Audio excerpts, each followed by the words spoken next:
atau sebelum mengenal Loa ini, sebenarnya itu sudah saya lakukan ketika mahasiswa.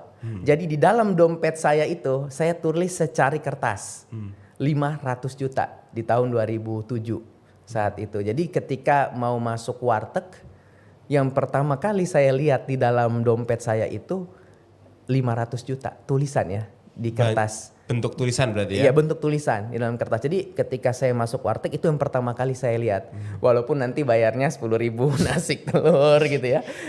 Tapi apa? Itu membangun konsep di saya bahwa tidak ada yang mustahil di sisi Allah. 500 juta ini mudah bagi Allah. Mengatur siang dan malam aja mudah bagi Allah, apalagi cuma yang remeh-temeh ini 500 juta. Artinya apa? Ini membangun syukur saya dong, vibrasi saya, kesyukuran saya, harapan kepada Allah, prasangka baik kepada Allah. Ya, nah kebanyakan kita mungkin, waduh buka dompet cuma 5.000, 10.000, udah ngeluh duluan. Iya, enggak, betul. ini nggak cukup nih, susah cari uang susah nih untuk diperoleh dan seterusnya. Akhirnya membangun konsep tadi. Ya di belief system kita negatif tadi, vibrasinya negatif, prasangka buruk kita kepada Allah. Padahal Allah menjamin rezeki kita. Nah oleh sebab itu saya pakai metode itu dan alhamdulillah 500 juta itu benar-benar Allah datangkan ke dalam kehidupan kami. Ketika kami mahasiswa.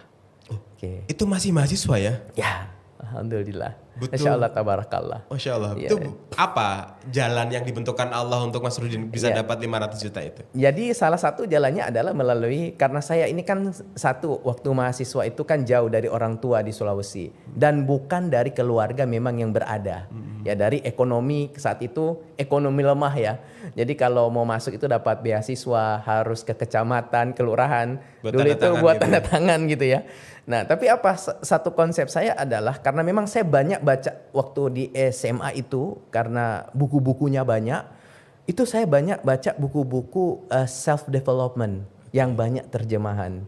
Itu saya baca banyak ya sehingga di mahasiswa itu rasa-rasanya menulis yang seperti itu jadi lebih mudah karena kan udah banyak membaca gitu ya. Nah di saat menulis itu alhamdulillah royaltinya itu jadi saya menulis itu ada sekitar 5-7 buku. Setelah Quranic Law of Attraction, saya tulis buku Taklukkan Takdirmu, saya tulis buku Smart Heart, bagaimana mencerdaskan hati dengan mencerdaskan hati pakai 7 kecerdasan, multiple intelligence. Terus ada Quantum Istiqomah. Pokoknya itu tiap bulan saya bisa hampir setidaknya 1 buku tuh saya tulis. Setiap bulan 1 buku? Iya, sampai saya itu dari tingkat 3 ke tingkat 4. Setelah